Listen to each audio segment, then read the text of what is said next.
Hi అండి. నేను మొన్న ఒక వీడియో పెట్టాను కదా. అంతకుముందు ఒకసారి వీడియో పెడితే చాలామంది నీకెందుకు, నువ్వు చూసావా బ్రేస్లెట్ తీసుకుంటావు అనేసి అయితే అన్నారు. నేను ఎవరి గురించి చెప్తున్నాను అన్నది మీకైతే అర్థమవుతుంది కదా. సత్యవతి అబ్బుల గురించి అండి. బ్రేస్లెట్ తీసుకుని వెళ్ళిపోయాడని అంటున్నారు. అదేమన్నా మీరు చూసారా, మీరు చెందారా అని అయితే అడిగారు. నేను చూశాను కాబట్టే చెప్పానండి. ఇదిగోండి, నిన్న తన వీడియో అయితే పెట్టారు కదా అబ్బులు గారు. నిన్న వీడియోలో అయితే అబ్బులు గారు ఒప్పుకున్నారు చూసారండి, నేను బ్రేస్లెట్ తీసేసుకున్నాను అనేసి ఒప్పుకున్నారు చూసారా. అయితే ఒకటండి, బ్రేస్లెట్ కొనడమే ఇష్టం లేదంట తనకి, వాళ్ళ బామ్మర్దికి, సొంత భార్య తమ్ముడికి బ్రేస్లెట్ కొనడం కూడా ఇష్టం లేదన్నాడు. మరి అంత ఇష్టం లేనప్పుడు ఎందుకండి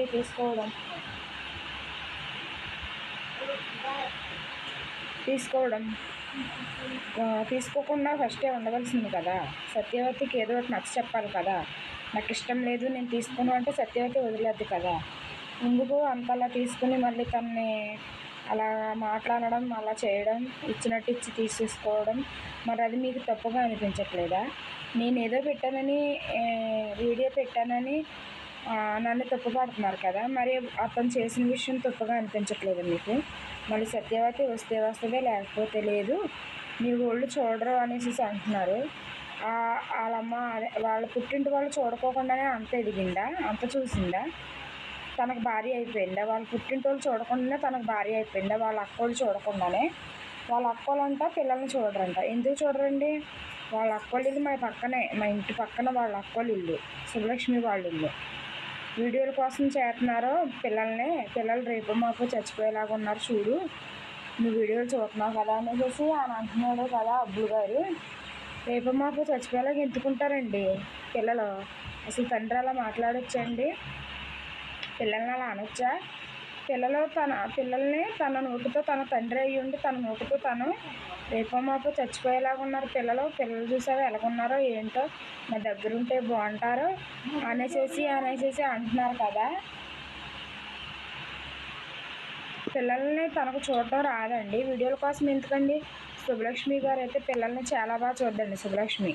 ఎందుకంటే మా ఇంటి పక్కన ఉంటుంది కాబట్టి నేను చెప్తున్నాను. శుభలక్ష్మికి 2 అబ్బాయిలే, తనకు అమ్మాయిలు లేరు. తన అక్కోళ్ళ పిల్లనే ఇప్పుడు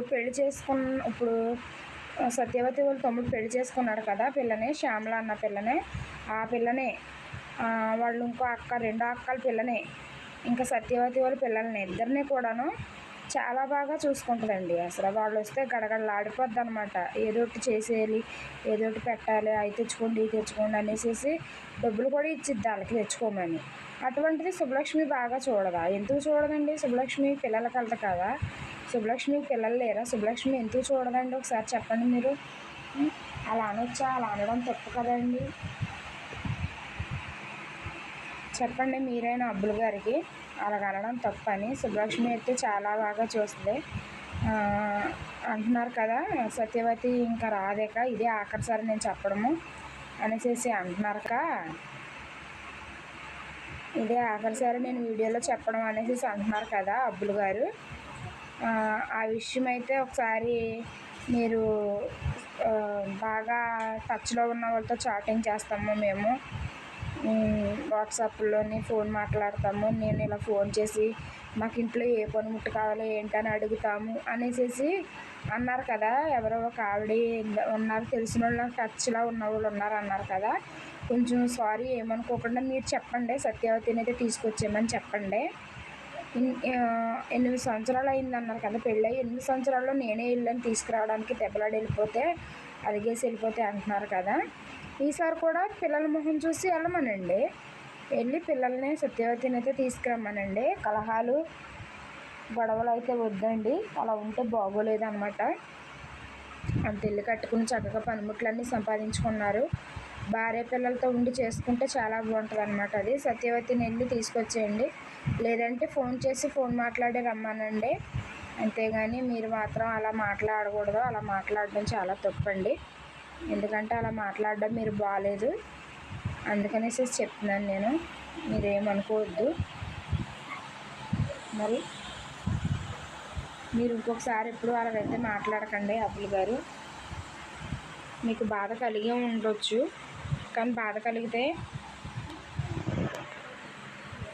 బాధను అణిచివేసుకోండి. ఎందుకంటే ఒక భార్య, పిల్లలు, భర్త ఇదే జీవితం. మనకి ఎదుటోళ్ళు ఏమంటున్నారో ఏంటన్నదే మనము పట్టించుకోకూడదు అని మీరే అంటారు. కానీ ఒక్కొక్క విషయం పట్టించుకునేది ఉంటుంది, ఒక్కొక్క విషయం పట్టించుకోనిది ఉంటుంది. అందుకనేసి మీరు ఏమనుకోకుండా సత్యవతిని అయితే తీసుకొచ్చేయండి. అందరూ అలా చెప్పుకోవడం, మీ గురించి అలా అనడం అయితే బాగోలేదన్నమాట. సత్యవతిని తీసుకొచ్చేసి పిల్లల్ని చక్కగా స్కూల్కి అయితే పంపించండి, చాలా మంచిది. ఇంకొకసారి మీరైతే మీ ఊళ్ళు అంటే నాకు ఇష్టం లేదు, మీ ఊళ్ళ దగ్గరికి వెళ్ళడం ఇష్టం లేదు అని మీరైతే చెప్పొద్దు. మీ అక్కని, మీ చెల్లిని కూడా చూసుకోండి, బాగా చూసుకోవాలి. ఒక ఆడపిల్లకే అన్నే హక్కుదారుడు అనమాట. తన అన్న ఉన్నాడు, తన తమ్ముడు ఉన్నాడని ధైర్యంతో ఉంటుంది అనమాట అత్తారింట్లో. అలాగే సత్యవతి కూడా నాకు తోడబుట్టినోళ్ళు ఉన్నారు అనే ఉంటుందన్నమాట. అనేసి మీరైతే ఇంకేమీ పెట్టుకోవద్దు మనసులోని. మీ అక్కనే, మీ చెల్లిని చూడండి, అలాగే సత్యవతి వాళ్ళ ఫ్యామిలీని కూడా చూడండి. అంతేగాని మీ ఊళ్ళంటే నాకు ఇష్టం లేదు, మీ ఊళ్ళ ఇంటికి నేను రాను అనేసి అయితే అనకూడదు. ఒక అల్లుడిగా మీకు హక్కు ఉంది వెళ్ళడం, తన పుట్టింటికి వెళ్ళడం. మీకు అల్లుడిగా మీకు హక్కు ఉంది, హక్కు లేదని ఎవరు అనరు. వెళ్ళండి. ఎందుకండి దూరం చేసుకోవడం? ఇప్పుడు చాలామంది బంధుత్వాలు లేక దూరం అయిపోతున్నారండి. ఒక్కొక్కరు ఒంటరి జీవితం, కుటుంబంలో కలిసి ఉండలేక వేరువేరుగా ఒంటరి జీవితాలు జీవించి వాళ్ళు చూసారా ఎలా ఉంటున్నారో. అలా ఉండకూడదండి. ఎంత కుటుంబంతో ఉంటేనే అంత బాగుంటుందండి. బంధుత్వాలు, బాంధవ్యాలు ఉంటేనే జీవితం చాలా బాగుంటుంది, ముందుకు వెళ్తుంది అనమాట. అంటే బంధువుల్లో కొంతమంది వాడుకుని వదిలేస్తారు మన కోసం, అటువంటి బంధువులు కూడా ఉంటారు. అందుకనేసి మీకు చెప్తున్నాను అనమాట నేను.